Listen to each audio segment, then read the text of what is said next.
What does God look like?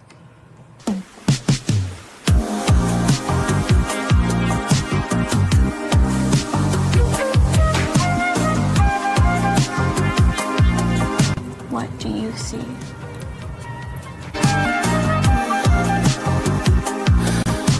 We're solar-powered biological AI. Wait, what?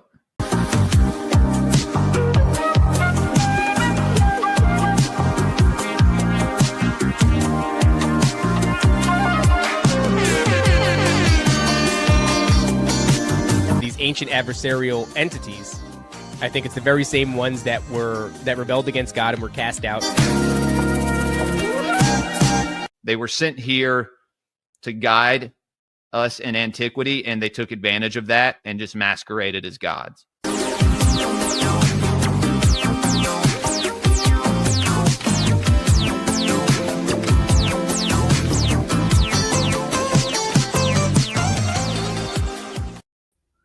What is going on, everybody?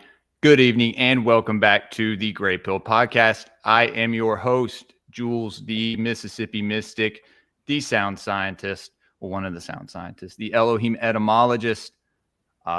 Here tonight with a very special guest. Before we get started, y'all go ahead and like the stream. Just go ahead and like it, even if you don't enjoy what we're talking about, and share it with your friends. Get it out there. Get some people in here. Started a little later than expected. That happens sometimes when you have kids, and so yeah. But this evening, I am joined by none other than the host of the Greyhorn Pagans Podcast. Are you a Jarl? Yeah. Jarl. I found my own Stijn Fawkes, everybody. What's going on, dude? Good evening. How are you doing tonight? Good evening. Very late evening for me. Got some applause for you there since there's nobody in the chat yet. Thank you very much. I'm good, man. I'm good. Thank you for having me on. Last time was fun when we had the we talked about the Green Green going Man. on about the Green Man. That was good stuff, man. We had Headless and Nick from the Occult Rejects on, and yeah, man, it was cool. It's a good way to break the ice to kind of first get you on the show, talk about something that we both kind of had a common interest in. Yeah, I mean, that's right up my alley, it's the like pagan stories, nature stories, mythologies from Europe, lot from Europe. Well, yeah, man. And it's funny because when you start to symbolically read a lot of these ancient myths and stories, you see that they have to do a lot with nature, right? And just the essence of the creator, right? And people seem to forget that God created nature, Yeah, well, I mean, I can if I had a longhouse, yes, absolutely. It's still one of my goals to actually have the tribe be a genuine tribe, have my own our own piece of land. It is something that I'm always kind of working on in the background. Like that would be my ultimate goal for the tribe. But it's a big goal, and I am not sure if I will be the one who will eventually achieve it. Maybe that will be my kids, my kids. I don't know. I just know it will happen someday.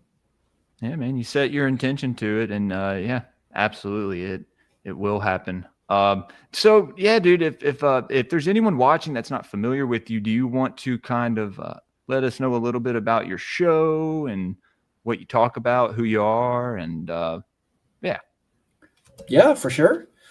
I go by Stijn Fawkes on the internet. I've been going by that name since my early 20s. Since I was this just black-pilled activist, really.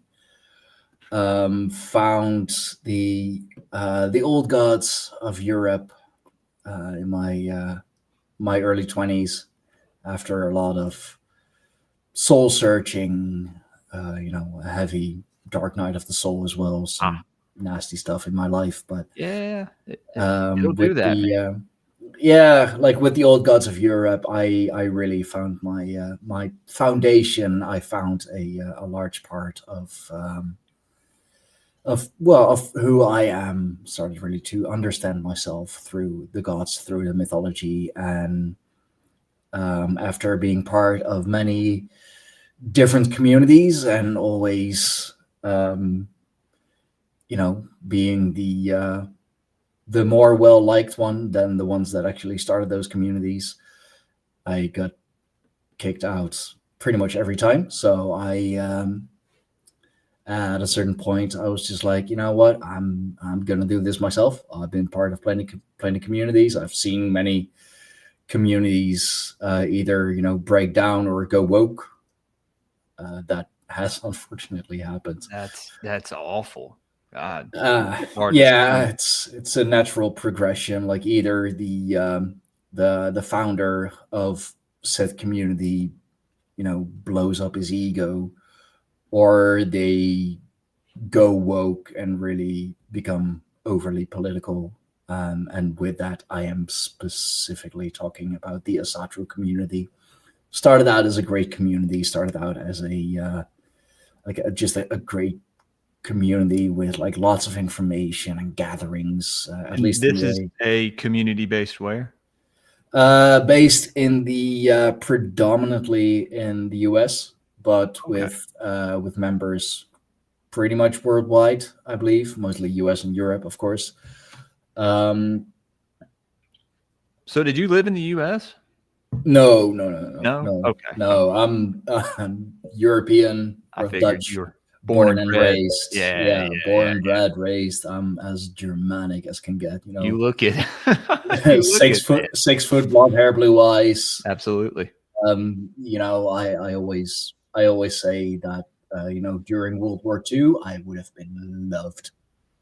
Well, you have great genes, Stijn. So that's underlying there. Yeah, man.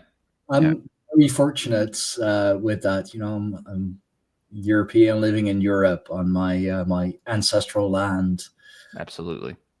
But yeah, I founded the tribe of the Greyhorn Pagans, and it's, I mean, not necessarily like a pagan tribe. It is a pagan tribe, but it's a community first and foremost. Like, I just want people to be themselves in the tribe. And if you want to talk about paganism, if you want to have discussions, talks about the heavy stuff, you absolutely can. Mm-hmm.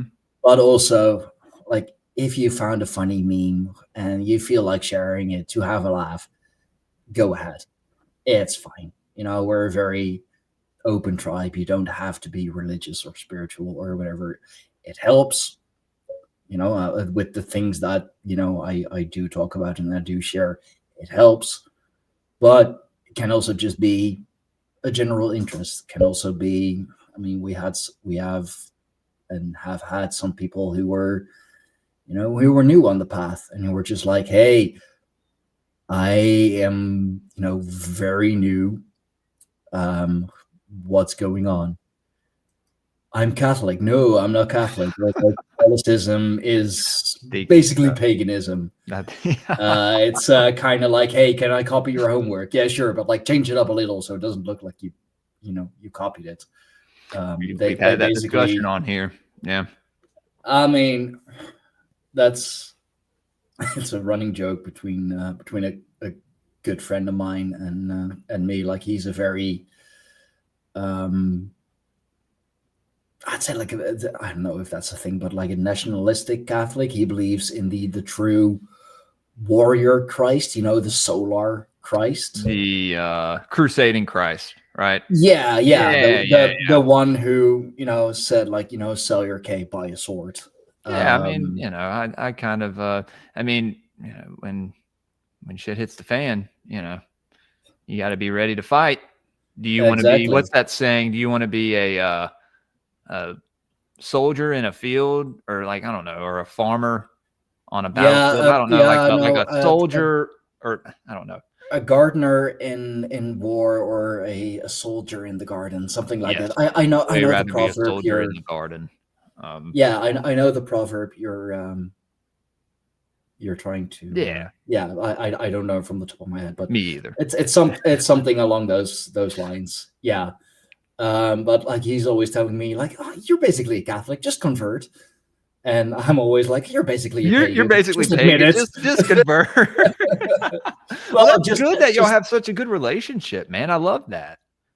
I think that's important, dude. I think one of the things that the establishment has tried to do is divide that. I mean, there is a very intense dislike between Christians and pagans, and I think it's very unnecessary. I get it. I get it too, but it is pushed more so, right? If you look at the European history, we have done some nasty shit to each other. It's not just the Christians who did nasty shit to the pagans, but also vice versa. I mean, the churches are filled with goodies. So like if we're out on a raid, if the Vikings were out on a raid and they encountered a church, I'm not saying it happened, but it may have happened. I mean, they're good stuff to trade, and I mean, the monks ain't got to do shit, so hey, Yeah, dude. I mean, they'll be like refunded, basically, right? They just let them. I mean, yeah, that's if you manage to sell it or melt it down and sell it, I mean that just funded your whole campaign basically. Thank you, Def. Appreciate that. Yeah, it's better to be a warrior in a garden than a gardener in a war. That one, yes. Yeah.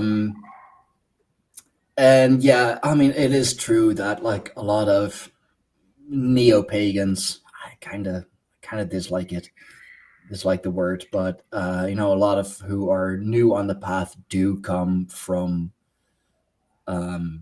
Christianity, do come from a Christian background, mostly because they are very disappointed with the church and they are looking for a bit more. I mean, we are in very difficult times, of course, and the church is still saying like, oh no, just listen, cooperate, do whatever they tell you. It's going to be all right. And just believe in God. He's going to save you. And then, years. You don't have to do anything. Yeah. There's no internal work you have to do no, just believe and you'll be saved. Like, doesn't matter whatever happens. But you have to come and give us money and you have to do this and that. As the years go by, a lot of people get poorer and poorer, and still have to pay money to the church. So yeah, I can absolutely imagine a lot of people are very disappointed by that. And paganism, especially Norse paganism, Germanic paganism, it is very accessible. Like, we all know it. We all, at least know of the gods, Odin, Thor, Freya, Tyr. Well, I mean, most people, they see them in the Marvel movies or this and that, but they don't even know that the days of the week are named after, you have the Sunday and then the Moon's Day, obviously. Yeah. And then you have Tyr's Day, Woden's Day, Thor's Day, Freyr's Day, and then, Saturn's Day, obviously. Who is Saturn in the Norse pantheon? Is there like an equivalent of Saturn? We'll get to that if you want to. Oh God, that's a good one. Actually, I don't know. Something we could look into, man. I don't know. Probably.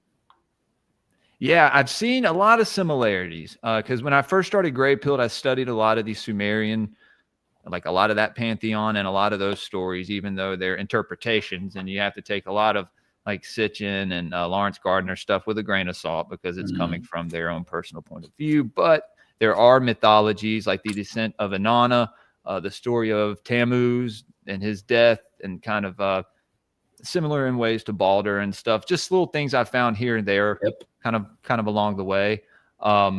So what was it that first kind of drew you to it? Were you an atheist? No. Never been a denier of God, any God. I wasn't raised religious. My parents were, but they left me and my siblings, the freedom to find out for ourselves. And I mean, I was raised around religion, if you will. My grandparents from father's side were Roman Catholic, so they did go to the church every Sunday. My grandmother from mother's side was definitely Catholic or Roman Catholic, sang in the choir, all that. And we did go to church with her, but mostly, the go to the Easter festivities, Christmas festivities in the big church in my grandmother's hometown. It's like the next town over, a big church, like it's where all the family would gather, and it's where he is, where she would see her her brothers again, where she would see her sisters again, the one that are still alive, at least we're still alive.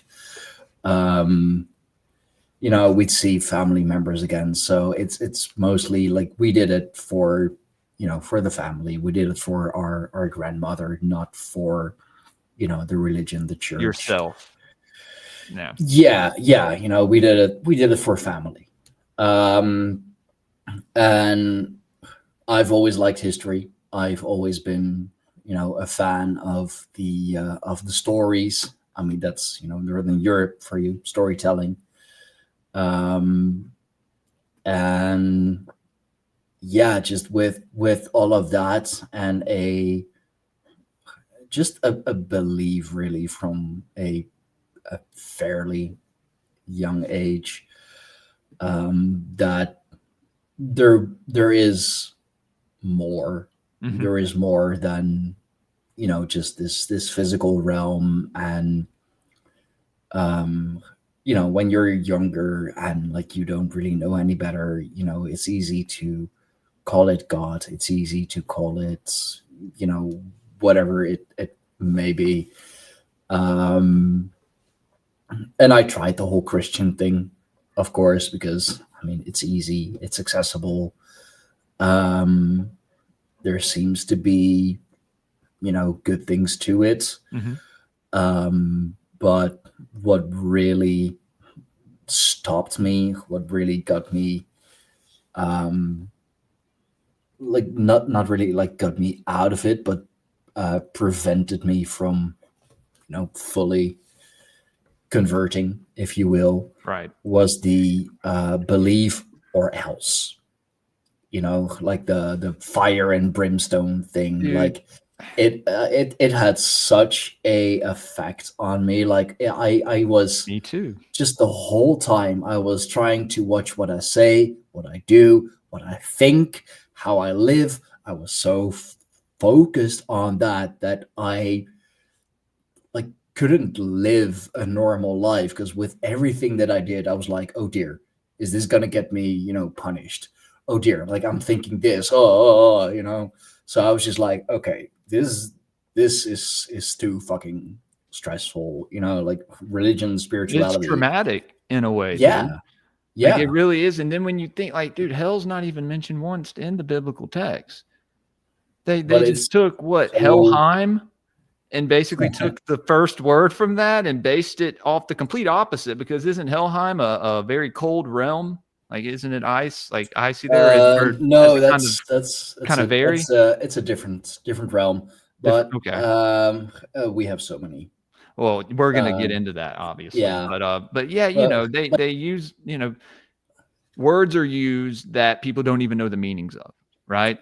Helheim is the underworld. It is where most people will end up. It's not the best of places, if you will. And that's also depending on, well, literally what layer of hell you are in, because like hell has 9 layers. It's almost like Dante was onto something. Right. Interesting. That's why I love the Divine Comedy. But yeah, it's just basically where you where you will be with your ancestors again, where you'll be with your family again, and just basically waiting to be reincarnated, to come back on this earth. So yeah, it's not it's not heaven, if you will. It's not Valhalla, which is very overrated, and a lot of people are like, "Oh, I'm going to Valhalla." I was going to say, the Valhalla fuck is you are. also just one of many other upper realms, right? Like upper celestial realms. Yeah, but it's like it's not even the main warrior realm, because that would be Really? Folkvanger from Freya. Actually, Freya has Say that again. Folkvanger. Oh, dude. Yeah, you got some girls in here that are what are they saying? Yeah, the accent though. Yeah, we know, ladies. All right. And then they go that I'm mad that the attention's not on me. Please. All right. But no, it's Freya and her Valkyries. They have first pick over the slain warriors. They choose who's worthy to go to the most worthy. Yes, Okay. She takes the most worthy ones. She is a goddess of war, goddess of love and war. Lay 'em or slay 'em. Right. Yeah. It's like Ishtar, dude. Yeah. So that she was like this warrior princess with a sex chamber in the sky, right? Now, not saying it's the same deity, but it's the same archetype. Same archetype. Yeah, for sure. yeah. For sure. Very interesting. But let's see. I wanted to. So like Folkvanger and Valhalla is for like the elite level warriors. If you're just a basic, let's say, basic military guy, and you like unfortunately fall on the battlefield, I'm sorry, just because you're in the military does not guarantee you a spot in either Folkvanger or Valhalla. Right. And isn't that like an ancestral afterlife as well? Yeah, I mean, it absolutely would not surprise me if you can find multiple generations of warriors in either hull. But yeah, ancestral worship, ancestral veneration, ancestral honoring really is incredibly important in just European paganism as a whole. But yeah, in Norse Germanic polytheism, absolutely, it's very ancestral based. I mean, if you blood, DNA, and all that the whole blood and soil. Technically, like even the gods are ancestors. A lot of the most actually royal houses in Europe, if how legit they are is to be disputed, but they claim lineage from the gods. The Swedish royal family claims lineage from Odin. The British royal family claims lineage from Woden. And those are two different entities. No, they are aspect of the same guy. Yeah, it is the Odinic archetype, but for the Anglo-Saxons and the Scandinavians, for the Scandinavians, he is Wotan. For the Germanic Scandinavians, he is Wotan. For the Anglo-Saxons, he would be Woden. So, and I'm not too sure if their stories are altered, but it's the same archetype, just different continents, different groups, different maybe something changed up development. here or there. Yeah, I mean, if you are removed from each other, then stories are going to develop in their own way. They're gonna be a reflection of the lands that you live on. The Dutch stories and the German stories, for example, are very similar, still different, because Germany is still different, still has a different history than the Netherlands does. Netherlands and Flanders, pretty much the same, used to be one and the same country, but separated. Now the Flemish accent sounds a lot like Dutch. It is not Dutch. The southern Belgium, I still don't know the English name for it, but Wallonia, Wallonia used to be part of France, separated. The language that they speak in southern Belgium sounds a lot like French. It is not French. Right. So the same with the pantheons, with the gods. You know? I was gonna say, like certain parts of certain regions, they have you can kind of tell through the symbolism and stuff, because it kind of varies. It's a little different here or there, but there are these similarities that you find, and that's the stuff that it's the stuff that I chase after, man. They are the same archetypes. They are of the same spirit, but just different people, different lands, different developments. What's your take on the physical incarnation of them as the fallen angels of old, or were they once just do you think there's ever any is there anything to that? Or do you mean as the old gods, as the old gods are the old gods. They are in any way any kind of biblical incarnation other than perhaps they share the archetype. Right.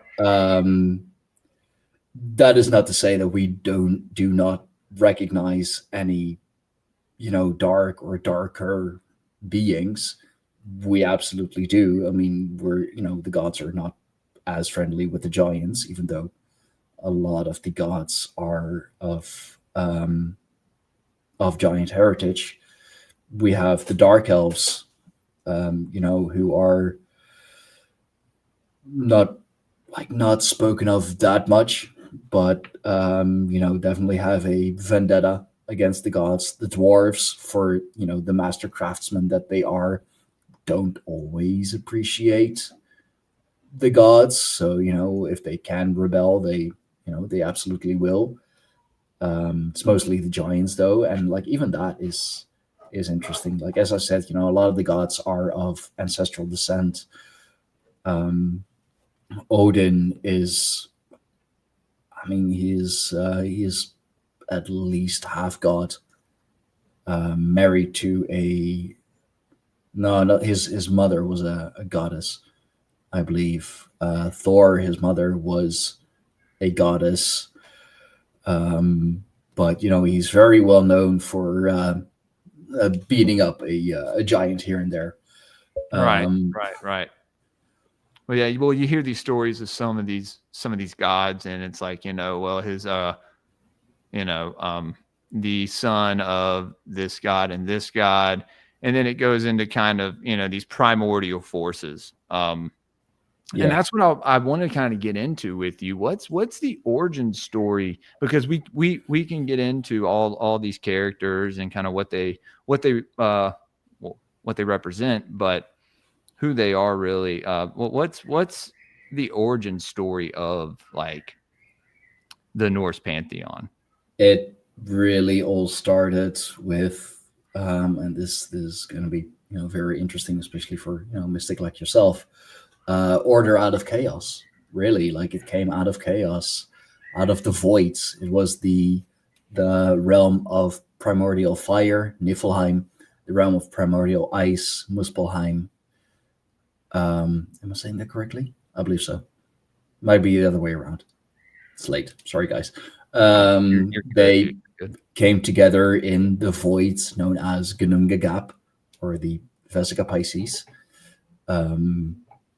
And, from the steam that arose from that came the first beings, that being literally a cow. Can't think of her name at the moment, but like literally a primordial cow. Let me look it up. I Her got you. milk is the Milky Way. I know her name. It's bugging me. Adumbla? Or Yeah. It's a primordial being from whom the first giant Ymir drank Ymir. milk. Yeah, Ymir is the primordial ice giant, and it was through her milk. Ymir had the well, right? That is Mimir. Mimir. That's another one. Okay. That's a great story. But it is from the milk of the primordial cow that Ymir grew, and he eventually it was from his sweat that the first 3 gods came into being: Woden, Vili, Ve. That's why the Valknut, the triple triangle sign, is said to be, the triple V from the gods Woden, Vili, Ve. Of course, a triad, and Right.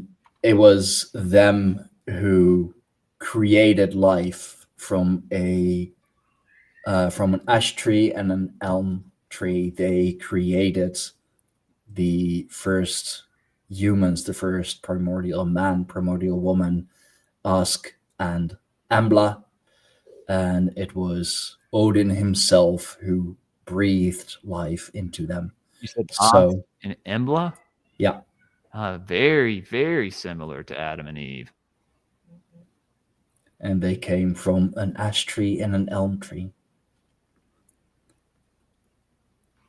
And that's why still today in Norse paganism, in Germanic paganism, trees and forests are so important to us. It's where, like if we build major temples, it's going to be in a forest because, we are out in nature. So we are closest to the gods, and the trees just have this significance because, we are made from them,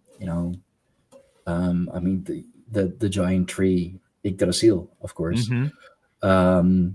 But yeah, it is later from Ymir, the slaying of Ymir by Woden, that the world was created, because he wanted to do Out of Ymir's his out of Ymir's bone. body, Right. Yeah, okay. out of his body. Yes, And these were the different worlds? No, this This is just the world. the world, just okay. as is. His from his bones, the mountains were made. I believe the bones in his teeth, the mountains were made from his brains. The clouds formed. His skull was put up in the sky and held together on the 4 cardinal points. So, his dome became the heavens. Take that however you will. Wow. And it was his blood that became the rivers. So yeah, in the Germanic creation story, our world is literally shapen by or from the body of A giant. the primordial ice giant. Yeah. That's so sick, dude. That's awesome. I'm sorry when you put it that way. It's like, bro, what? That's so fascinating, dude. And you see this. I mean, we bring up Game of Thrones a whole lot here. I kind of nerd out on it sometimes, and you see that and that, and their origin story of them in their continent that they live in the eye of a giant of a blue-eyed giant. Wouldn't surprise me if he's Northern Europe. I mean, blue eyes. The show is based off of Europe, basically. Yeah, down to Spain and then over to the middle. You've seen it, I'm sure. No, I haven't. I've heard plenty about it. But I heard about it when it first came out, and because my mom watched it, and I was like, you know what? And then I gave it a shot, and I was like, this is good. Then I started listening to the audiobooks. Dude, the audiobooks, they go hard. I'll look up the audiobooks. Yeah. I like to do that when I'm driving, like put on audiobook. Just get lost in the stories. Like I said, storytelling. It's a European it's something thing, that we've been European doing. thing. Yeah. It's something that we've been doing for thousands of years.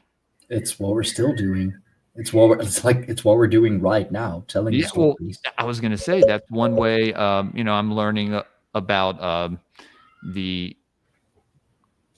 Oh, sorry, dude. I don't. My daughter. It's fine. She stayed at her Mimi's house last night, so she's very excited to be back, and she's running with the dog. So everyone's used to it by now, guys. Y'all are used to my daughter playing in the background. So we're just gonna act like she's, just like it's normal. And then I go and end up losing my train of thought. Storytelling. Yeah, it's something that our people have done for thousands of years, and I'm learning right now about the Grail Kings and the Round Table, Merlin, and all that stuff. Getting to the Druidic mysteries a little bit, and a very Odinic archetype as well. Yes, very much so. And Manly P. Hall actually relates Merlin to Odin in the book that we're reading, in the little treatise that we're discussing. He would. Yeah. And Merlin represents like the entire, spiritual world in those mysteries, and King Arthur represents the physical force. Then Sir Galahad later representing the Christ. I'm still learning about it, dude. It's fascinating. No, I mean the Arthurian stories are absolutely amazing. There are so many. Well, and then the church will tell you that he's the Antichrist just so you don't read it, right? And it's like, yeah, bullshit. According to the church, everyone is the Antichrist and was valiant and had honor. Yeah, you can't tell me that this guy wasn't for his people, and protecting the innocent. Yeah, protecting those who were weaker than him, or it's what that's part of the hero's journey. Oh god, the hero's journey. Yeah, man. It's that's the base of so many of our stories. So many of the stolen from us, bro. Like that is being taken from us. They're trying to take it from us. Like that. Trying, yeah. But that's why we have to teach our sons about it, and teach the kids about some of this stuff that has to do with our ancestral ties. I think it's very important, especially after a lot of stuff that I've learned this past year, and the rabbit holes that I've gone down means a lot more to me. So Odin, Vili, and who did you say the third one was? Vel? Woden, Vili, Ve. Woden, Vili, Ve. So those are the original names. Okay, so Woden slayed Ymir, right? Yep. And the earth was formed. And so then what after that? Well, had to be populated, so they created, us humans, of course. I don't know much after that. I know there was a great war between in heaven, between the Aesir and the Vanir. Okay, yeah, so who are the Aesir and the Vanir? let's get into that. Guys, be sure to like the stream. We're about 45 minutes in. Yeah, y'all be sure to like the stream, share it, and yeah, get some more people in here watching. Yeah, break them down. The the Aesir are a lot of the more warrior type gods, if you will. Chief among them being Wotan, Odin, right? Of course, the the high magician, the wisest of them all at the same time, very much a left-hand path god. Knowledge and wisdom by any means. Right. The end justifies the means. He has done some heinous stuff in, the pursuit of knowledge and the pursuit of wisdom. I mean, hell, he took out his own eye. Yeah, I mean, he did some bad shit to a lot worse to himself as well, and to others. Yeah. But hey, everything for the ultimate wisdom, and he gained it. So, all's good all's well that ends well, I guess. Did he lose stuff along the way though, besides his eye? His life. But that was at the very end. He sacrificed himself to himself on by hanging on the Yggdrasil. Wow. That was how he managed to. Only death can pay for life, right? Like that whole thing. Yeah, and that's how he found the the magic and the wisdom of the runes. That's when they showed themselves to him. That's why there's this discussion that the runes are magical beings in of themselves. Whoa, really? Yeah. Oh, dude, okay. The runes, dude. So we're gonna have to schedule some more episodes. All right. Because I want to talk about runic magic, and I want to dude, there's so much packed into the Norse culture and just everything that I just want to discuss with you, man. You specifically, Stijn. Sure.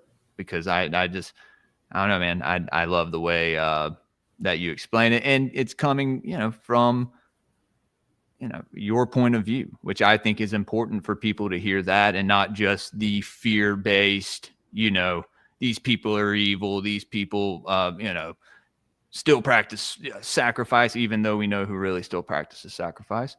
That is not to say the old gods, the old, people of Europe didn't. Well, right. And someone brought up Midsummer earlier. They were like, yeah, as long as your thing doesn't become, yeah, guys, that wasn't every tribe. That, and that is highly demonized as well. That's painting a really bad picture. I was going to say our people. They do that in Hollywood. I've been talking about this a lot lately. Everything you see with any ancient pagan tribe is always just so grotesque and just, and it's just I just don't know if they were all like that, and are we really going to believe everything that we're being fed? We're going to believe all, we're going to say, well, don't question this other stuff. But when it comes to this, we gotta trust, me, bro. Right. We got the trust me bros. The people here in Northern Europe, especially in those times, I will say they were probably more ruthful, more brutish than, let's say Southern Europe. But that's really because of the land that we live on. We don't have the beautiful fertile lands of Southern Europe. We don't have the beautiful sunshine. We can't just live of fresh veggies, fresh fruits and fish. We really don't have that here. It's too cold here. I am, yes. Are you? I tried to put your link to Rumble. I couldn't find it, dude. I got your YouTube. I'm under a different name there, but if you look up Greyhorn Pagans or Greyhorn Pagans Podcast on Rumble, you should be able to find it. I am not up on everything on Rumble yet. It's a lot of work to put it on multiple platforms. Most of it is on there. But yeah, it's harsh. Living here, it's cold. The ground, especially if we have a harsh winter, ground freaking freezes. So Dude. that's why like the Northern European diet is a lot of. But your kids probably don't get cold as easily as kids in America. Like I live in the South, dude, so it gets under 60 and I'm like, it's cold. Like, where's my hoodie and my sweatpants, Yeah, no, we're quite used to it. The Dutch, exactly. The Dutch and the British, we are so incredibly used to, like, especially the rain. Like most of our country borders on the sea, and the British are like, they're an island, so it's always raining, and if it's not raining, it's about to rain. Oh god, I hate that. Okay, I'm not gonna do that to you. All right, Fire Pixie, you got your 5 seconds. Oh man, go to my own channel. There's plenty of full screen me to enjoy. Doesn't your wife do stuff with you? Yes, but she doesn't show on camera for privacy. What's her name? Reasons. She goes by Fire Fae. Fire Pixie, did you hear that? His wife goes by Fire Pixie. Fae. Yeah, I mean, she is. It's your spirit sister. I don't know. Interesting. Well, the Fire Pixies are all for you, dude. Hell, I mean, your wife is Fire Fae. Your biggest fan is Fire Pixie. So there's something to it, I suppose. Yeah. No, but that's why we're very well known for our potatoes and kale and just the root vegetables, because that is what grows here. Tierney's Sweden. Netherlands. No, I'm not from Sweden. He's from the Netherlands. Yes. So you'd be Danish then, right? That'd be Dutch. Okay. Danish is Denmark. Okay. Yeah. Look, I've never even been to Europe, bro. So I really would like to take a try. I just don't know. I mean, there's a lot going on in y'all's countries right now. It's better than the US, bro. That's what I was going to ask you. I was going to say, would it be like taking a vacation though, since I live here? The food would be 10 times better. Well, dude, then sure. I'm coming to Europe and I'm hitting you up first thing. I'm gonna come see you, hang out with you. Hell yeah, bro.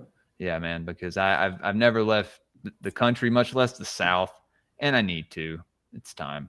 I mean, if you still would like to kind of stay warm, I recommend the Mediterranean. Portugal, Spain, Italy, Greece. Either way, the thing is, I like cold weather. Like, I get cold easily because I live, it's hot here most of the year. But when it gets cold, like I will sit outside the entire time in my hoodie and sweats. But I will be very happy while I sit out there. I used to do it a lot when I was younger, and I smoked cigarettes. So I don't know if it's something that I kind of adapted to because of that. I don't smoke cigarettes anymore. So I'll sit out there and read a book when it's cold, or maybe smoke something else. But anyway, so we were touching on a lot of things. The god tribes. The god. So the Vanir were they more of like a rustic god? Fertility, more yes. So fertility gods, yes. gods of the land. Rustic god, yeah. Because me and Headless are doing a series right now on the Occult Rejects on rustic gods, and so it's pretty interesting. From the Greek pantheon. I mean, there's overlap, of course. Stories are different. The characters are different, but there's a lot of overlap. It's funny, like Hercules is basically Thor, so right, or Heracles, who's Thor, who's Gilgamesh in that story. Some people will relate him to Gilgamesh. I know it's Semitic and not the same region, but if these stories are maybe adapted from each other, maybe there is something there. Probably. I haven't looked that far back as to commonalities and the archetypes, etc., but I have heard stories come out of the Levant that sound familiar, at least. Yeah, well, they had their little traveling companions, Hercules. Well, I'm pretty sure he had Chiron, right? But in the movie, he has his little goat Phil that he has with him, and Gilgamesh has Enkidu, right? The wild man, who, let's face it, was a Sasquatch. There's no, people can interpret how they want to, but it tells you. It tells you. Yeah. He couldn't be with the humans, but the beast didn't really like him either. He couldn't drink with the beast. He had to wait till they all left the pond. It's like that lion. It's like Puma and fucking Lion King. Yeah. Oh, yeah. Such a great scene. I know, dude. So he wasn't fully human, but he wasn't fully beast either. Yeah. I mean, which could have been symbolic for, like, the lower and higher nature of man, You find that a lot with the composite creatures and stuff, like, were these chimeric creatures, or were they just representing different aspects of us, in which I think the gods represented as well, right? I have come to the understanding that both can be true at the same time. There we go. That's what I figured you were going to say something. And I love that, because it gives you so much more to dig into, So this war against the Aesir and the Vanir, what happened?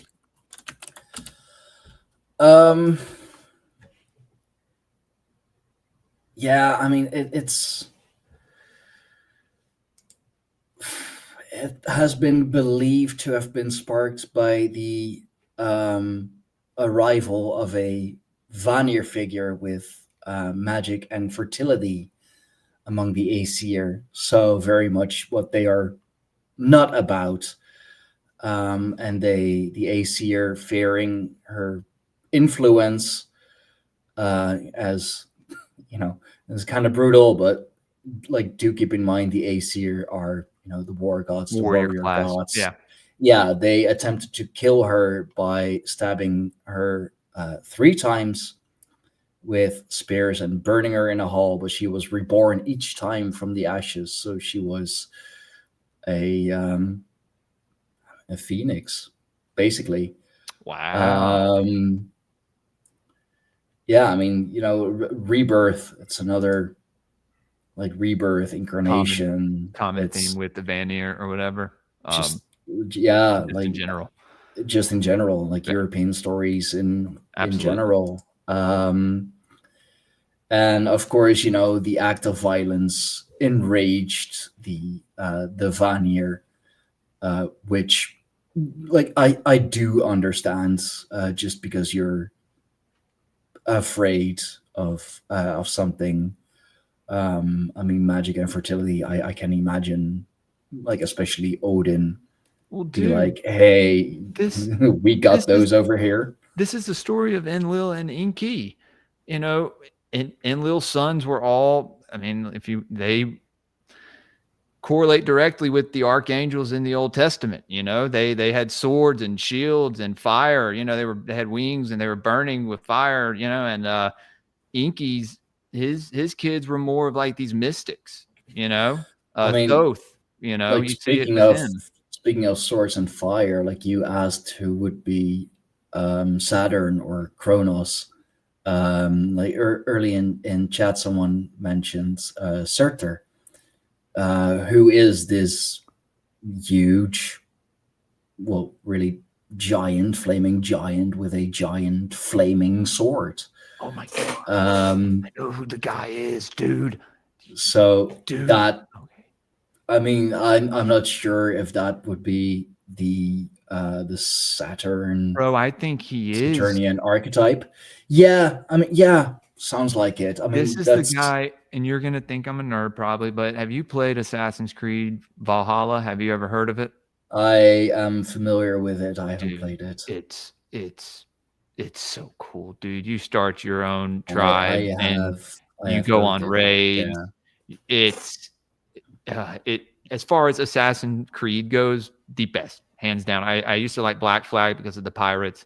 But you go and slay him. You go to this other realm where the ice giants are, or the Jotun, but there's also humans there too.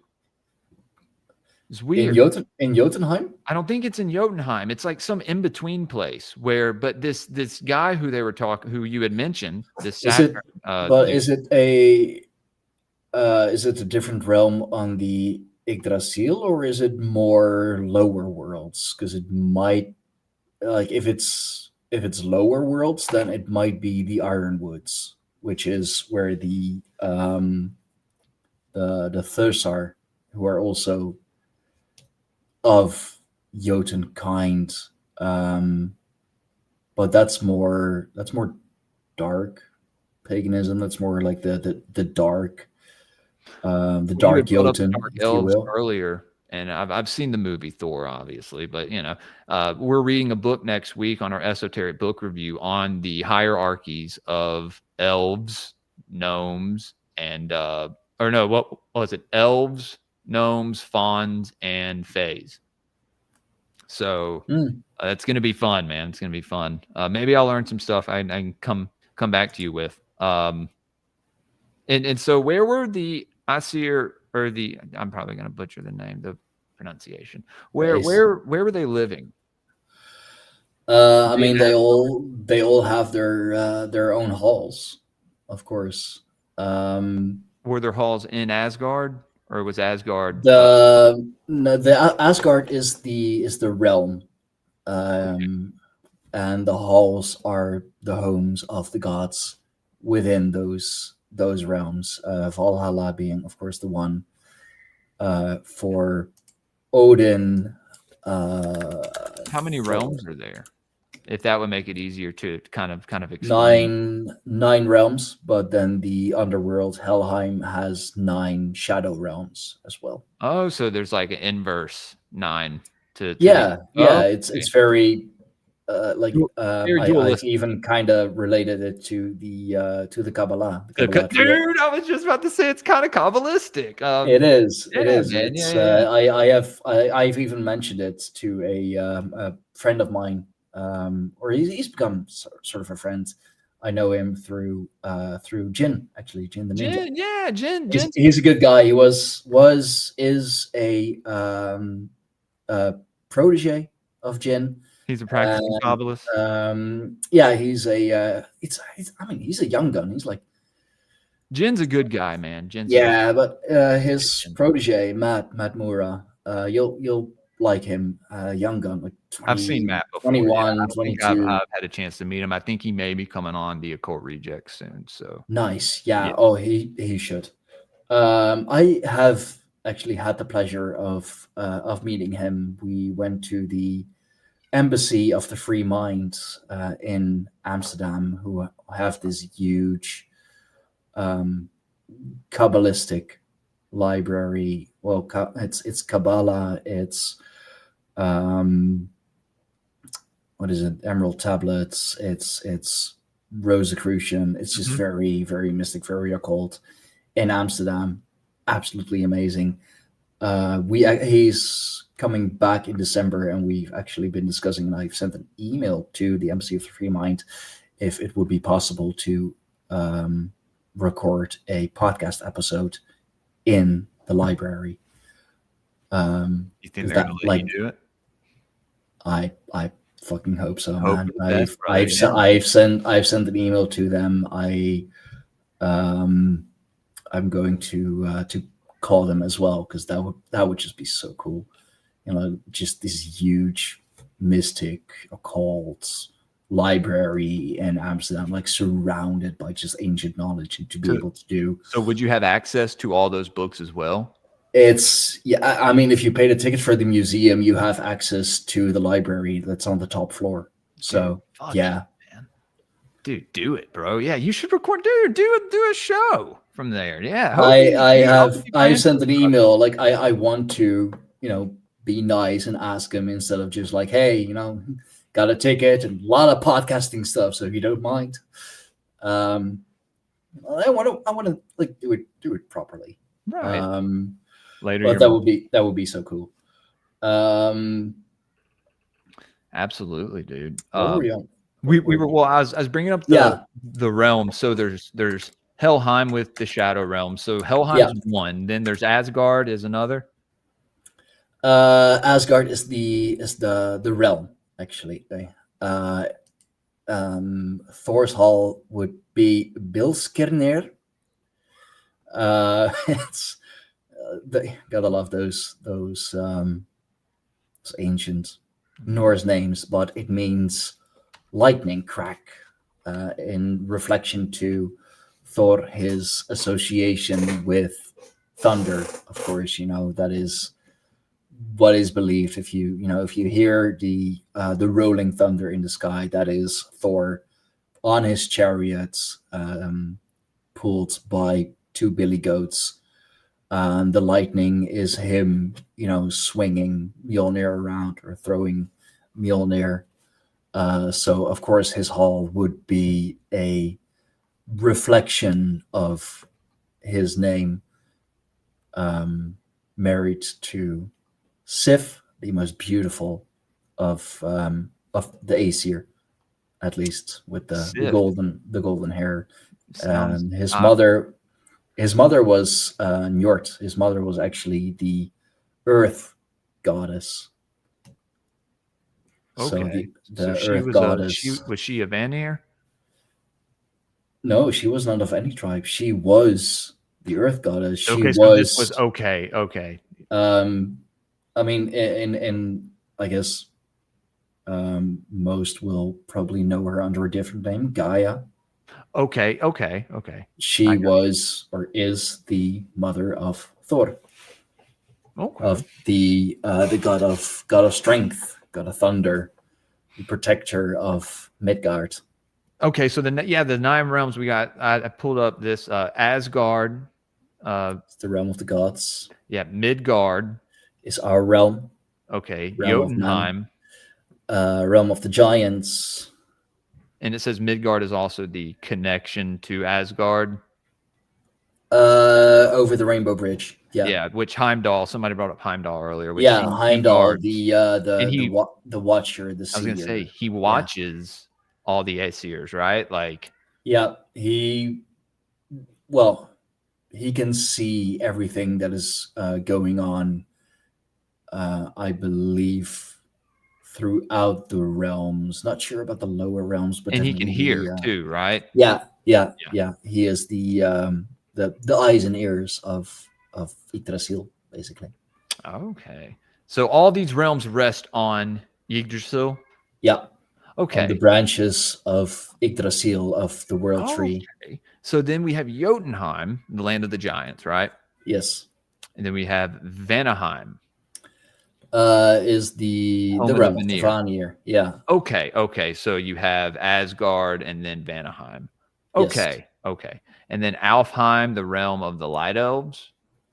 Realm. Yeah, the elves, the light elves. Yes. And then Svartalfheim or Svartalfheim. Svartalfheim, the dark elves, I believe. Okay. And Nidavellir. I butchered that. It's the subterranean realm of the dwarves. Oh yeah. The Nidavel or Nidavellir. Yeah, the realm of the dwarves, the master craftsmen, the one who have also created Mjolnir, of course. Right. It is dwarven made.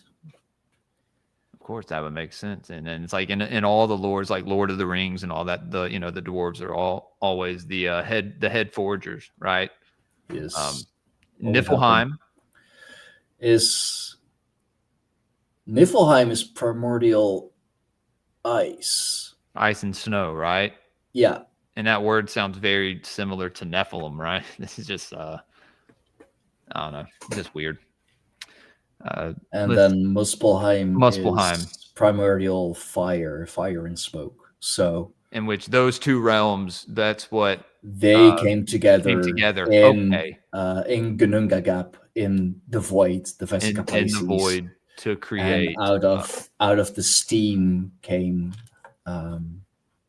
the primordial cow who gave life and nurtured to Ymir through her milk, and her milk became also the Milky Way. Ymir became our physical realm, So, Wow. yeah. Dude, I will retain that. Wow. And so the gods that we hear about, like Thor and Tyr, Mhm. and then the rest, there's not too many who I know the names of, dude. I know Thor, I mean, Tyr, I Balder, don't know all of them. Odin, and Freya, and then Freyr. Yeah, Who's different Freyr than is Freya, right? He's like the That's he's her the father. brother. He's the brother of Freya. He is. Okay. I believe they are. I do believe they are twins or twin-like, at least both fertility gods. But yeah, Freyr so is the Aesir would be like Odin, Thor, Tyr, Balder, Frigg, and Heimdall, yeah. Frigg is Odin's the wife of Odin. Yeah. Imagine being married to Odin. Jesus. Yeah, dude, that would be a chaotic marriage. I have to say. I mean, he is a chaos magician, so yeah, absolutely. Let's see. Wait. What? Hold up. Odin is he's a chaos magician. Yeah, he is.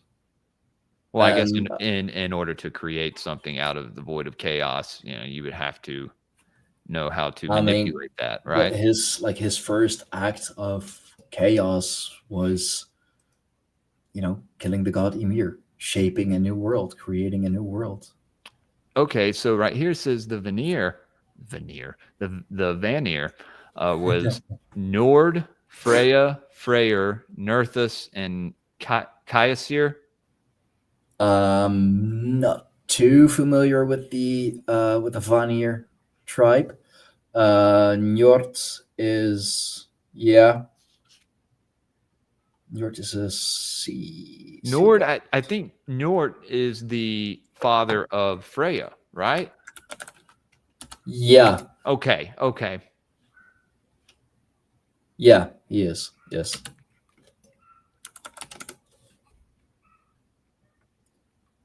Njordur, father of Frey and Freya. Okay. Who was in an ill-fated marriage with the god Skadi, who many believe that Scandinavia is named after. Skadi, yeah. I mean, I'd say so. Etymology plays way more of a role in this stuff than people, I think, understand. Yeah, and he is he is a sea deity. He's the god of the sea, wind, and wealth. Also linked to seafaring, fishing, trades, and crop fertility. Here in the Netherlands, I don't believe she is on the same level, but we equate that to Nehalenia. She is the goddess of the sea, or goddess of seafaring, sea trade, because that is how we made a lot of our money. Like I said earlier, most of our country borders the sea. We've always been a seafaring, sea trading people. So in order to have a calm we would ask for the blessing and offer sacrifices to Nehalenia. That is still done, actually. More ceremonial now, not as much practical. But it is still done. A temple to Nehalenia does still stand, or an altar to Nehalenia standing in the what was and is now sort of again an ancient temple dedicated to Jupiter. Okay, so now it's like a complete opposite. Well, I mean, they weren't found together. Of course, the Temple of Jupiter was found before. It's actually in a open air kind of LARPy history park here in the Netherlands. I actually went there for the summer solstice, I believe. I was there. It's pretty close. So they just reconstructed it. They have reconstructed different timelines from the history of Europe. So they have like a part of the park really is dedicated to the Stone Age, and they try to replicate it as best as they can. So they have, the log canoes there. They make fire the way that our ancestors in the Stone Age would have done it. They have a section dedicated to Roman times, because the Romans do play a large part in, the Western world as a whole, especially in Europe, also here in the Netherlands. Well, here in the US, dude, Rome basically moved, New York. Where did the Roman Empire, the power of the Roman Empire has moved all throughout the realm. Right. But, like Caesar used to, when he would make all his battle, all his choices for battle, he would stand on the hill in York, or no, what was it? Was it Caesar? Maybe it was somebody else. But the New York, was the new capital, basically. And it just basically was saying we just moved. Nothing happened to this empire as far as it was defeated or anything. No, it just rebranded and moved. And New York was once New Amsterdam. The Dutch owned New York. Yeah. I didn't know that. You'll still find a lot of Dutch names in New York. Brooklyn is Breukelen, a city near Utrecht. Haarlem is Haarlem. That's pretty near where I live. I work for local radio there. Wow. And that's just one of a few examples. Yankees is Anglified putting together of two very Dutch names, Jan and Kees, but it's Jan, not Yan, and that became Yankees. What is a born and bred New Yorker now? A Yankee, because they're somebody Dutch, called me a Yank really. in the chat earlier. I don't know who it was, but wow, dude, that's wild, man. I did not know that. Makes sense. We traded it for Suriname, for Dutch Guinea. Never done. Every neighborhood here, it seems, is named after some part of England or some, fable or mythology, names, and it's really interesting. Almost every neighborhood in my county is Cyprus or something in Greece, or I don't know. It's weird. It's Europe. It is Europe rebranded over here. I guess they kind of tried to make it into let's say a new and improved Europe. It just, new. Yeah, sure. Not improved at all. No, as far and when you give it the European standards, no. People come here and we're not able to, they're able to come here with their culture and come and hold up their flag from where they're from and say, no, we get to, you have to let us turn your country into our country. And it's no. You come here and you adapt, or you don't come here at all.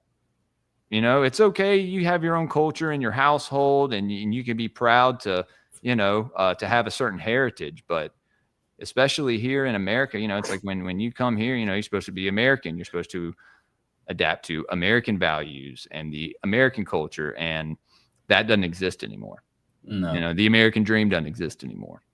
And so it's being replaced with this false dream, if you want to call it that. It's a sad excuse for a dream. But these people now are just coming over here. They have no ties to the land. Their ancestors didn't build this country, and they're being handed absolutely everything they want. And if you speak out against it, how in the US, ancestors and ancestry, it still plays a large role. Right. But yeah, because it is a young country. right? Like Europe is way older. There's way more as far as what we were saying, blood and soil there. But it still stands that Europeans built this country. Regardless of what if people like it or not. But it's funny. People say the Native Americans were the first here, but the Native Americans have stories of there being blonde and red-headed, tall Europeans here when they arrived from the from Scandinavia peninsula, right? Yeah. It so was like, it was Eric the Red, actually. I mean, he landed in Canada, or like the Eric the Red. I didn't know if it was Leif Erikson or whatever. Leif Eric the Red, Leif Erikson. Okay. So the Vikings were the first to discover the Americas, basically, and JC17 or JCXVII, JC17. I know Roman numerals, making a great point about the stock exchange, and it's not the original stock exchange; it's the first stock exchange is in Amsterdam, and even the first, let's say, multinational company, the Dutch East India Company, was ruled by the Dutch. They were the first, well, you could call them, billion-dollar company. They were so incredibly rich, they had their own private army. Wow. They were wealthier than the royals, than most royals in Europe. The Dutch East India Company. Yeah. De Verenigde Oost-Indische Compagnie. It's the same thing in like what's that one little that other little small country? Is it Luxembourg maybe, or there are a few ultra wealthy countries. Yeah, where like the royal family still exists there, right? Monaco is definitely one of them. You'll find a lot of Grace Kelly. Beautiful. Yeah. Monaco is a lot of old money. Let me see. I know I'm missing. Hold on. Let me. Liechtenstein is also kind of independent, not that rich. Well, yeah. Belgium, Denmark, Netherlands, what was the other one? Luxembourg. Maybe I'm just thinking of Luxembourg. But yeah, no, they have these royal families. A really small country, though. Yeah, but they have the royal families there. Most of Europe still has the royal families. Yeah, and so I don't know. I think it's. I think we have a royal family here. I think they integrated into this society, just change their last names. He is definitely modeling himself after the European aristocracy. Oh, for sure. Yeah, man. I mean, he's got that German blood, doesn't he? So. Yeah. They had no HR department. Yeah. Oh no, definitely not. Definitely not. The East India Trading Company. Yeah, the Dutch East India Trading Company. Don't forget the Dutch. Because as a finishing touch, God created the Dutch. So I like that. So we brought up Ymir earlier. Mm-hmm. I also brought up Mimir and the well. Mimir's well. Yeah. Tell me about, because you said it's a pretty cool story. What's that? Who is Mimir and what was his well? Mimir's Brunner. Mimir's well is it's a sacred spring of wisdom. So that's why Odin was so interested in it, of course. Located beneath one of the roots of the Yggdrasil in Jotunheimer. It is a metaphysical source of unparalleled wisdom and insight. And by, of course, sacrificing his eye for it, he threw it into the well, he dropped it into the well. But Mimir, the guardian, is a god or godlike being, renowned for his immense wisdom, and is often described as a water spirit. Would make sense that the keeper of the well is a water spirit, of course, but just incredibly high renown, and you have to drink from the well, or he actually, Mimir, drinks from the well daily using the Galarhorn, which sustains his wisdom and learning. And it is, of course, one of 3 major wells alongside Vergelmir in Niflheim, Urtharbrunner, Earthswell in Asgard. So you have Mimir's Brunner, Mimir's Well, Vergelmir, still struggling with those names, in Niflheim, and Urtharbrunner, Earthswell in Asgard. So it's another part of a triad located beneath the roots of the Yggdrasil. So my speculation is that since a tree needs, nurturement, of course, and it's beneath the roots, that the Yggdrasil itself also takes from the well, of course, sustaining life. So the one well had knowledge. What did the other two? What did those two provide?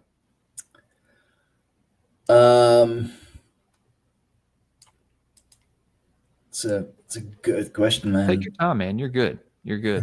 Sometimes we just do research on the show, and the audience loves it because they get to learn stuff. It's a bubbling, boiling spring. It is. That's the translation, at least. Not much known. There's not much known from it, but a vast amount of. Of 3 course. wells of Yggdrasil. It's the dragon Nithhog that springs from that well. The dragon who lies beneath and gnaws on the roots of the Yggdrasil. The dragon that guards the realm of Niflheim, where only the worst of the worst go to, and those are mainly. One of the worst people are oath breakers. Dude, I'm gonna pull you up what I just pulled up. This is pretty cool. Because you said that these wells give this life force to the Yggdrasil tree, and I think definitely, dude. So I'm very curious to see what the other 2 symbolized. If Mimir was, the well of Earther. She is one of the Norns, and she represents fate. Mimir's Brunner, See, the hot spring boiler, actually the first well to exist in the cosmos. In Prose Edda, the well was mentioned to lie in the land of Niflheim, the land of frost and ice, long before the world was created. Somewhere nearby, well, was Nidhogg, the serpent-like creature. Yeah, the dragon who gnawed at the root of the Yggdrasil. So this is the same serpent. That is one. It is one of the serpents. Yes, it is not the. Serpents. It is not the one that died. Thor fights during Ragnarok. That is the world snake, the world serpent. The great tree of life to collapse, but no matter how hard he tried to chew the roots, the tree just stood still. Maybe it represents strength. Yeah, probably. And Earth's well, of course, the well of Earth, one of the 3 Norns. Inside the weavers of fate. 3 Norns: Erd past, Verdandi present, and Skuld future, who are associated with the power of weaving the fates of all the creatures in the cosmos. The Norns watered Yggdrasil daily so that it would not perish. And swans, of course, swans drank from the water. You'll see that a lot in in Anglo-Saxon mythologies as well. The swans, the white swans. Yeah, Zeus turns into a swan, right? And I believe so, and it's even in he mates with those chicks. even in Turkish mythology, I It's believe. the same stuff that Inky does, dude. He like shape shifts to try and like get with women. I mean, yeah. that's what Odin has done as well. So I guess this may represent somewhat of a spiritual aspect to it, perhaps. Yeah. It for sure will. Like people discount that. There's a lot of saving this picture. That's a beautiful rendition, actually. I love it, dude. So you got Yggdrasil, right? And so is this a phoenix up here that you were talking? That is that's an eagle. An eagle? Yeah. He's not a friendly one. What does the eagle represent? He's not a friendly one, though. Uh-oh. What was his name again? Ferther. I'm not gonna try and pronounce it. But yeah, he sits. I know that he sits on top of the Yggdrasil. His name in Old Norse being translating to deer, stormpill, wind bleached. Yeah, deer, of course. Now, but he's a hawks, and there's a hawk sitting between the eyes of the unnamed eagle. The hawk, the eagle can be anglicized as Vanir. He is pretty much unnamed, really, but it is. I don't know if it's actually why he's known. Unfortunately, a lot of our mysteries are lost to time. Right. But he is one of two creatures, together with Nidhogg, that is getting messages from the squirrel Ratatoskr. I see the squirrel down here, dude. He's Ratatoskr. Yeah, a very talking squirrel, right? Spreading gossip, actually. Yeah, and trying to put up the hawk or the eagle against the serpent, against was he the first Nidhogg. Yeah, he's trying to instigate. I have a question, dude. So the deer seem very important in this culture. Were they venerated as entities? Not to my knowledge, but okay. I heard something about the deer. Maybe I don't know. They all have their they all have names. Santa Claus is, of course, very much like also a Odinic figure, Odinic Saturnian Jupiter archetype, right? But just the deer in of itself, they provided. There's a lot of deer here. They are such beautiful creatures. But they provided a lot of gamey meats. Their hides were made into clothing. Their hats, their antlers were often used for ritual purposes, of course. You could probably even go as far as, if they were indeed deified, that they were a physical. No, they did not. That's a beggar.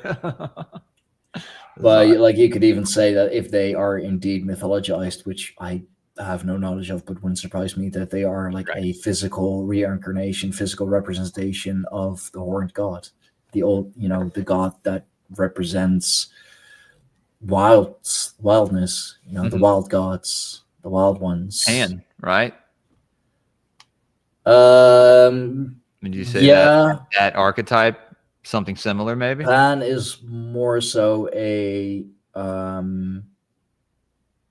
he is of lower class. Right. He is. Yeah, he is definitely a nature type. He's nature. Definitely, yeah. I want to Well, say he's a faun, faunus. yeah. But I More think so, it's more so part of interesting. I'd say more so part of the Fae realm. Yeah, like the nymphs and stuff. Yeah. Nymphs, the dryads, of course. Yeah, the naiads. Yeah, me and Headless Naiads, had dryads. our own episode on that as well. I think it's interesting though how each well is on each level. Yeah. You know? So it's like it's giving the tree sustenance from each level. Yeah, dude, it is Kabbalistic in a way. Shine. It's very interesting how that's all related. Like, the mysticism of it, as well as some of the symbolism. So we got Alfheim up there, Asgard, Vanaheim. I mean, how the realms were like exactly laid out and located. I don't think that this is really. I mean, it's a beautiful rendition, but it's You don't not. think it's specific?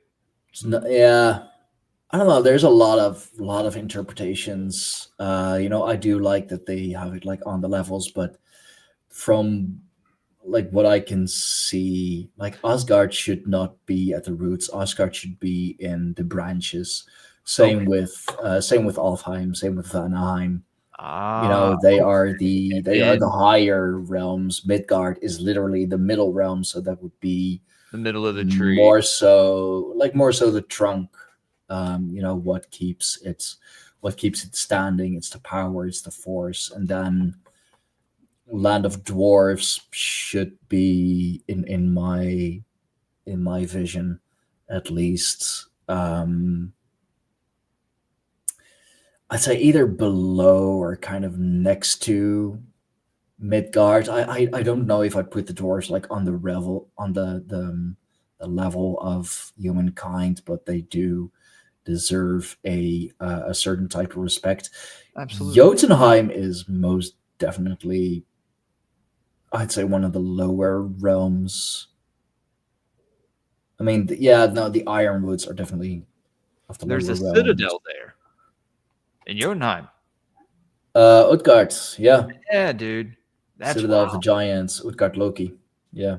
And wait, there's a Midgard serpent as well? That's not the same serpent at Ragnarok. No, that is the Jormungand, is Jormungandr, the world snake. He is in the Ouroboros, if you will. He is the one that the serpent in the garden. No, he's not. No. He's different. He is the one. He bites his own tail. He is the world snake. He wraps all around the earth, and he is so large indeed that if he wants to fit, he has to bite his own tail. He is incredibly dangerous. He's incredibly poisonous, of course, and he is the one that Thor slays and gets slain by during Ragnarok, during the final stand. So that would be different than someone providing you knowledge. That would be, let's see. There's the dragon down there that we were talking about. Yeah, the dragon looks different than the serpent. Looks like an actual dragon. Looks like more of a sea beast. Look at his tail. Yeah, I mean the rendition is. Yeah, maybe he's not. I don't know. I'm just going off of what I'm seeing here. I mean, he did came from the spring, so he might have some marine-like qualities to him. Yeah, would make sense. Yeah, the Ouroboros, that makes more sense of it being that force, because it is represented as well as the supreme creator, in some schools of esoteric thought. But it's very interesting how there's different serpents though. And Hell, Realm of the Dead. Here you go, Fire Pixie. She's been asking to talk about Hell this entire time. Spelled with one L, guys. Yes. So then you got your other spring He down is there. Oh yeah, and he's Jormungandr is of course one of the children of Loki, the trickster. Okay. So Loki, is Loki an Aesir or He's a not. Vanir? He's neither. He's not a god. Oh wow. So who is Loki? Let's because I'm sure you're probably getting tired. It's getting late there. No, and it's probably fine, bro. It's finish fine. up soon. I'm glad I switched shifts tomorrow. Good. It's a further drive, but I start later. So and I love talking about this shit. This is my jam. Cool, man. Cool. Awesome. As long as No, you're- Loki is in fact not a god. He is the blood brother of Wotan. He is the blood brother of Odin, but he's not a god. He's a trickster. He's a trickster archetype. He's a trickster spirit. Very very egotistical, very egocentral. He does whatever he wants, as long as it pleases him, he will do it without any regard for the others. and he's a shapeshifter too, right? Yeah, Yeah. that comes back in one of my favorite stories of Fenrir? the gods. Child of Loki. Yeah, Oh, okay. yeah. Of course, pretty much all the monsters are. Child Yeah, of Loki. dude. Fenrir is that's his son, right? Yeah. Yeah. Okay. Yeah, and Fenrir's wolf is actually the one that bites off the hand of Tyr. Okay. He bites off Tyr's hand. Yeah. Yeah. Okay. Because Tyr tries to help him, right? Tyr raised him from puppy. Yeah, dude, I remember now. Okay. So how did Loki? What brought him there? Why was he important to Odin? Did Odin have an affair with like giant or something? No. I mean, he has bastard, or- probably had many affairs.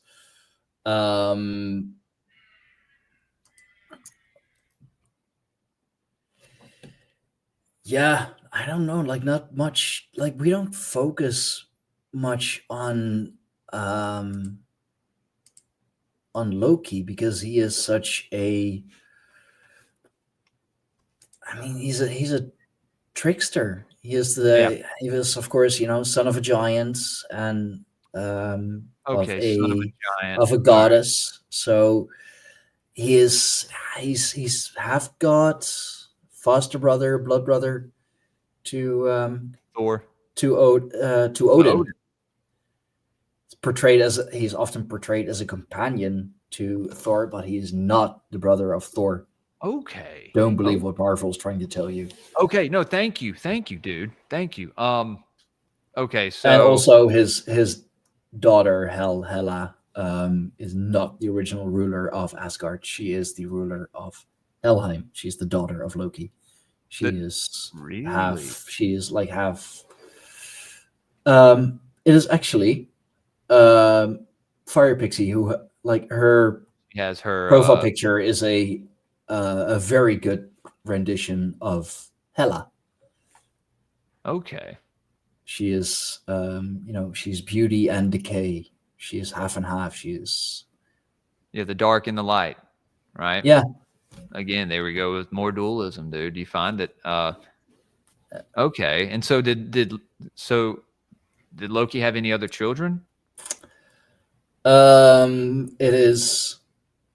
Hel, goddess of death, is of course one of his kids. Jormungandr is one of his kids. Fenrir's wolf is one of his kids. Snake is one of his kids. Yes, sir. Dude. Yeah. All from the same mother. So got to give it to Loki. Who's the mother here? Angerboda, goddess. Okay. Giantess. Right now. She's a giantess. Angerboda. What? Angerboda, Angrboda. And he is, and that's why Like that is one of my favorite stories. The father of Sleipnir, the eight-legged horse on which Odin is able to ride across the realms, right over the Yggdrasil. This depiction, man. Yeah, that's a very classic depiction. Yeah, Wow. that is. I'm not sure if that would be Hela, though. Yeah. But that is definitely Fenrir's wolf and definitely Jormungandr. That's a classic. That's a classic picture. You'll find that one a lot. Yeah. Trying to find one for Anger or whatever her name is. You said she was a giant. Giantess. Yes. Giantess. Okay. And he is, as I said, he also fathered Sleipnir, the eight-legged horse. That was Odin's horse, though, right? Odin Was gifted adopted Sleipnir because that it's an amazing story, one that I love to tell. The gods are always suspicious of the giants. Because the giants are always seeking the power of the gods, destruction of the gods, power of the gods. All coming to a head, of course, during Ragnarok. But yeah, they're always trying to do something, always trying to take away, what gives the gods their power. So they decided to build a wall around Asgard, and yes, even the gods thought it was a good idea. So I guess he did one thing right, at least. But they were like, of course, not gonna do it themselves. So they they send out word to look for the best stonemasons in the realm, and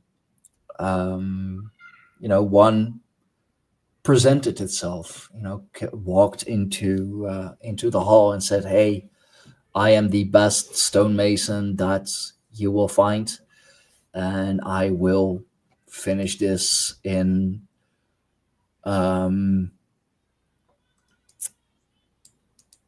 what was it? I believe like four or five seasons. Very little, actually. But, in exchange, he wanted Freya's hand in marriage. Mm-hmm. And then they gave it to him without her very consent, common, right? No. It's much more complicated than that. Oh, dude. Pretty much everyone wants Freya's hand in marriage. I mean, she is the most beautiful of all the gods, so can't blame them for that.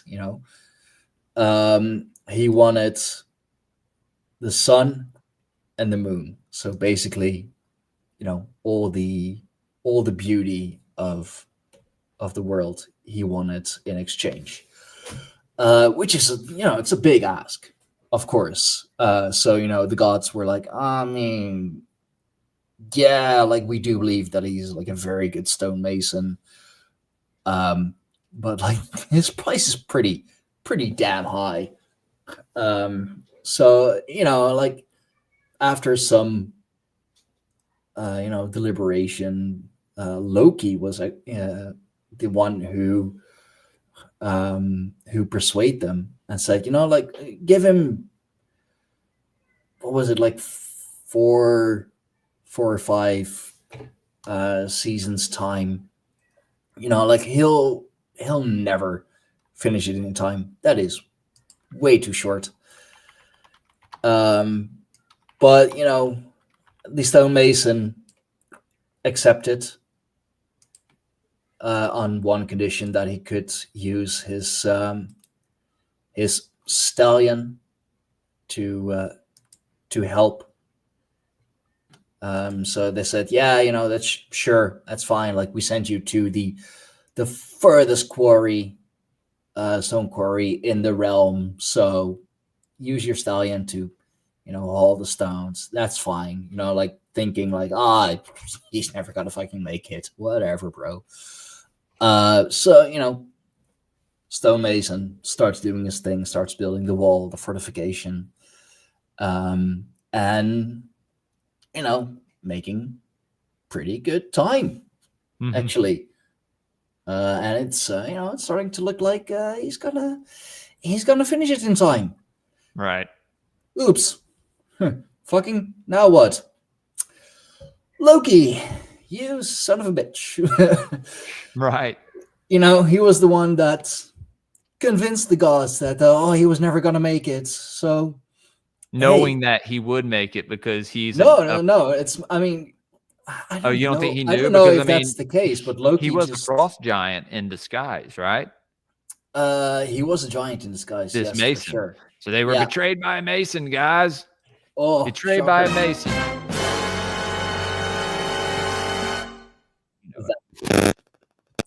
Yeah.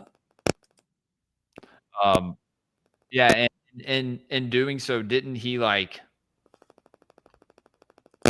something happen to where the ice giants were allowed to enter the realm?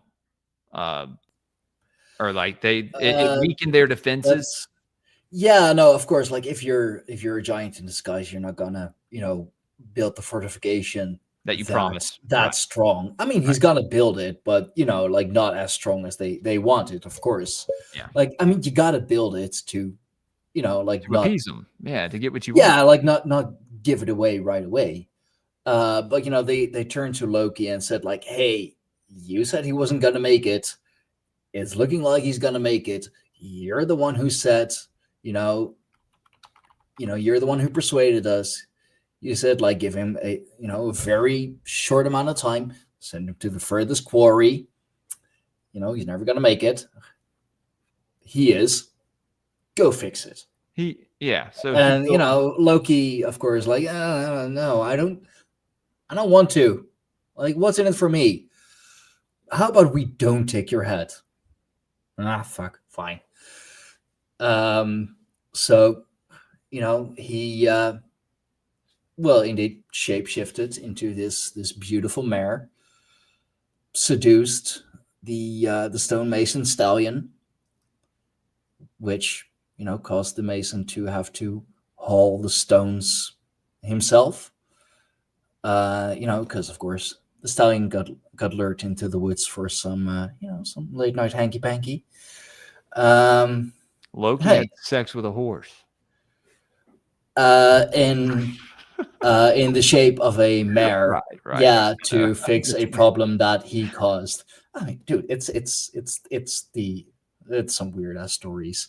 Well, before and from that coming together, was birthed Sleipnir, the 8-legged horse, and the stonemason. Of course, didn't finish in time. Got mad, blew his cover.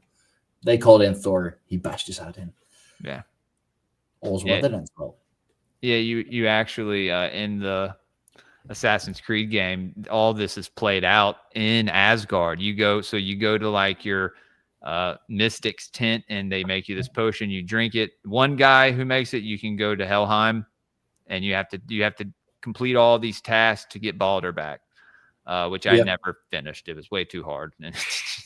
Yeah. I mean, that's the thing. If you're like, once you're in hell, you're in hell. There's no coming back from that. Well, then you die, and it just sends you back up to the very top level of hell, and you start your journey over again. Mm-hmm. And, but the same thing happens with this imposter, stonemason. So it's just, they're fascinating stories, man. I know we're probably going to get out of here soon, but I wanted to ask you about, so what is Ragnarok? Like a brief summary. I know it's probably, we could do a whole show on it. But I have done multiple hours, that's how I started the Greyhorn Pagans podcast, with like basically roundtable stuff on Ragnarok. That's awesome, man. I love roundtable discussions. I've been trying to get them set up on this show. I think they're coming soon. It's just hard to get everyone's schedule. It is. That's basically why I gave up trying to do roundtables. Well, I'm trying to start again, so you will be invited.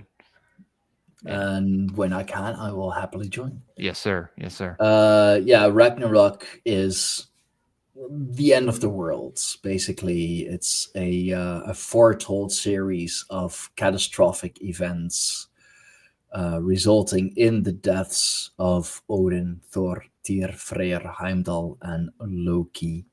Unfortunately, after these events, the world is reborn, cleansed, and fertile, with the surviving and returning gods, among which the sons of Thor, meeting once more, and the human race repopulated by two survivors, Lif and Lifrasir. And the term Ragnarok in Old Norse translates to Twilight of the Gods. And Ragnarok was foreseen by Odin, and it was foreseen by him that Odin's demise, his personal demise, if you will, would come through the jaws of Fenrir's wolf, and that's why he had him Killed. Tied down With that magical cord, right? A few magical cords. That the dwarfs made. Yeah.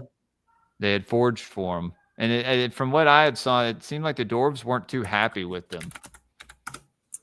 I mean, they never were really happy with them. Yeah. No, so it's a magical chain known as Gleipnir, crafted from impossible elements such as the sound of a cat's footfall, a woman's beard, mountain roots, a bear's sinews, a fish's breath, and a bird's spittle. In the game, you had to literally find all those, dude. You had to go behind this cat while it was stepping and like collect its little paw print or whatever. Like, dude, yeah. Yeah. I mean, I'm yet to find out the metaphysical meaning behind all of it, but it's just basically it's because it's made from impossible items. It is impossible to destroy. Like, how can you destroy something that does not exist, really? Right. It's made with these aspects of like nature almost, or just like things that exist but can't be captured. Yeah, they're not physically there for you to capture. Like, you know, it's like the essence of something, maybe. Yeah. I mean, there is a greater metaphysical meaning to it. Of course, I think I have a bit of a grasp on what it is, but I'd have to. I did want to get you back on, obviously, to talk about runes and then to talk about the Odinic mysteries. Would love for you to lay that out for me, man. Just the symbolism, the Odinic mysteries. I'll definitely have to take some notes on, because that shit is whoa. It's out there. Yeah. Well, like I said, man, these discussions, I think they should be had. So, like I said, you seem very knowledgeable about this. This is the life you lead. So, who better to have than you? And I enjoy your company. So Well, thank you very much. I definitely enjoy, speaking on these topics, talking about my gods, telling the tales of of my gods, and just educating everyone, re-educating, because I know that pop culture has indoctrinated. And I mean, that coming from someone who found the path through history, Vikings, really, but it was more the essence of the show, like what it portrayed, the honor culture, the ruthlessness sometimes as well, because that's also like one of the things from Christianity that I was like, like turn the other cheek, be a pacifist, really. And I was like, that was never me. I've always been more that's why I am a man of Thor. That's why I wear the hammer. I've always been more of a warrior, more of a guardian, more of a eye for an eye. Like I'll let you know if you do me wrong, and I'm not gonna, forgive and forget. I might forgive depending on who you are and what you did, but I Right. will not forget. Yeah, I mean, dude, people turn the other cheek, and you turn back around, and your race is almost gone, or these you've been captured. You've been man. I think the way that, and we were talking earlier before the show, the difference between religion and dogma. Yeah. Right. And there's a huge difference, man. It's almost day and night, like how different it is. Yeah. And so I'd love to have you on to have those kind of talks, man. I think it's important, especially me being a follower of the Christ. I'd like sitting down with you guys, like Headless. Like I find these conversations important. They are. Yeah. They are important. They are important conversations to have, especially these times. Absolutely, where there's divisiveness is being pushed on us every day. We need better psyops, but they are coming out with it daily at this point, dude. It's exhausting. Like I don't know if they're big on it over there where you are, but like this Charlie Kirk shit is crazy. I've seen some things. We're not as cultish here. I mean, that is not to say that things don't happen, but not as obviously, not as blatantly as in the United States. Then again, the US is one of three powerhouses. Of course, it's the military powerhouse. The City of London is the economic force. The City of London, not London, the City of London. And then the Vatican is, of course, still the religious powerhouse. Yeah, dude, definitely. My audience is flattering me, I guess. You guys stop. Well, yeah, dude. Like I said, I'd like to get you back on again soon, or whenever. I know this time of year, especially, it's family season. It's more coming up. Yeah, spending time with the family and trying to, well, and in my case, maybe work a little more, try to get money for Christmas presents and stuff like that. Even though my daughter's birthday falls on the 24th, so Christmas Eve, and so it's very busy time of year for me. To say, I can imagine. Yeah. So, but got a lot of good shows coming, guys. Tomorrow I'll be on Inquiries of Reality with Shane. Nice. Yeah, man. Yeah, I'm stoked for it. That's at 8:00 Central. Next weekend on Occult Rejects, we're having someone on to talk Atlantis, and I believe Serpent in the Rainbow discussion is next week as well. The 22nd, I'll be going on the Paranoid American podcast. Then I'm also having Doc Brown on at the end of the month, the Veritas Road, Tomcat from Strange Brew, and then Cult of Conspiracy as well. I'm going on their show, I think December 9th. So I'll keep y'all updated with all that, guys. Stijn, if you would like to, man, let everybody know where they can find you, and if you have anything that you got coming out, or if there's any big shows you got that you want to promote. Best way to find me is really to go to the websites. That is www.greyhornpagans.com. Find me on, yes, that one, exactly. That's where much of it can be found on YouTube. Is where where I publish most of the content. youtube.com/@Stijn Fawkes. Instagram @Greyhorn Pagans. Telegram, Tribe of the Greyhorn Pagans, and Stijn Fawkes, again, personal channel. Those are really the main channels. Project wise,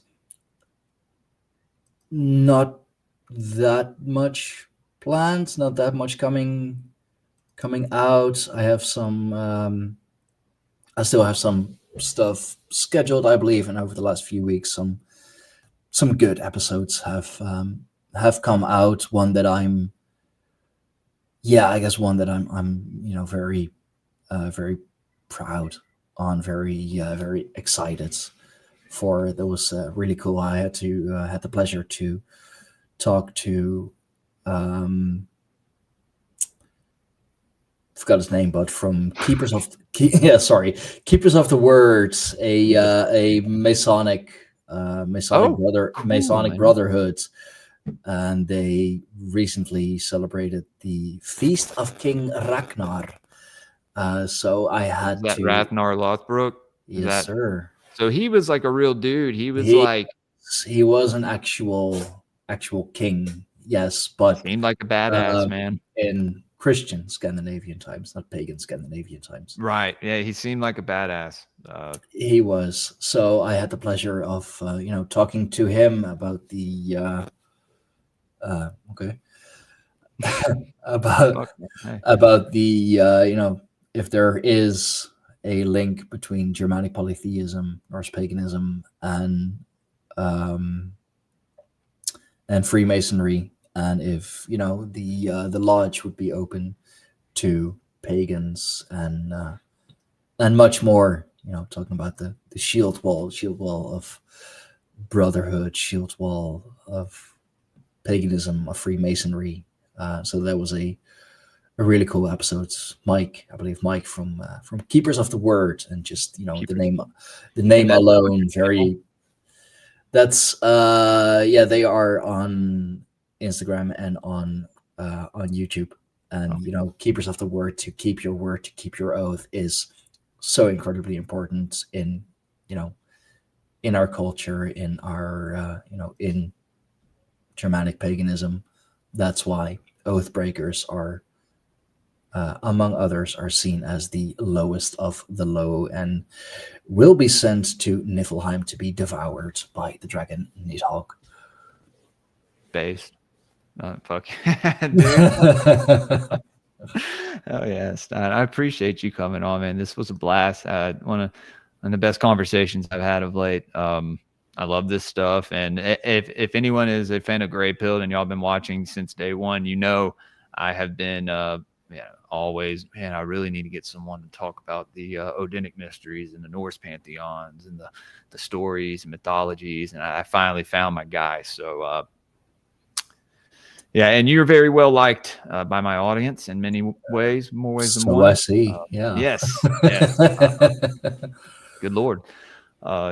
Anyway, guys, follow me over on Twitter at greypilledpod, Instagram greypilled_podcast. Been posting reels over there. Back to doing that.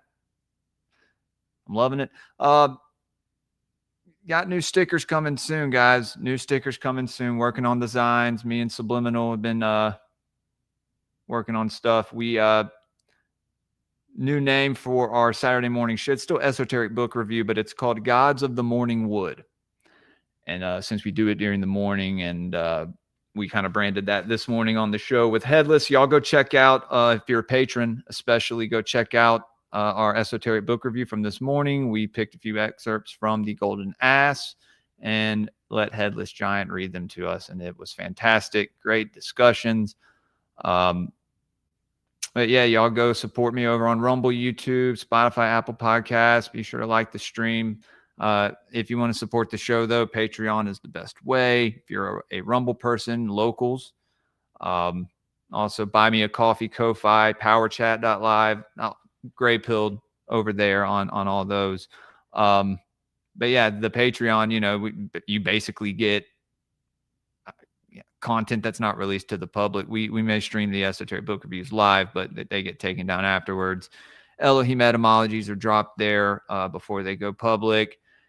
We do watch parties over there. You get the links to group chats and the Discord chat, and free sticker packs. Like I said, I try to bring up the sticker pack at least 3 times during the show, 3 to 5 times. It's a rule. So yeah. Anyway, and like I said, guys, y'all go like the stream, be sure to go subscribe to Stein's channel and support him as well. You'll be seeing him back on soon. And yeah, if I don't see y'all tomorrow for the show with Inquiries of Reality, then I will see y'all hopefully this week. Stay grey-pilled, everybody. Have a good rest of your weekend. Later. Come on down, you bring the magic staff, and I'll bring the sin. Nobody knows about the trouble we're in. Come on in, let's make some Nephilim. It's the Nephilim Portal Baby playset. Comes with a fallen angel, Nephilim baby, and portal to another dimension. One of the Paranoid American playsets. Collect them all at paranoidamerican.com. Disclaimer: these are custom art creations and not toys meant for wimpy little new world order babies. Don't eat the art. Don't sue the artist. For more details, visit paranoidamerican.com.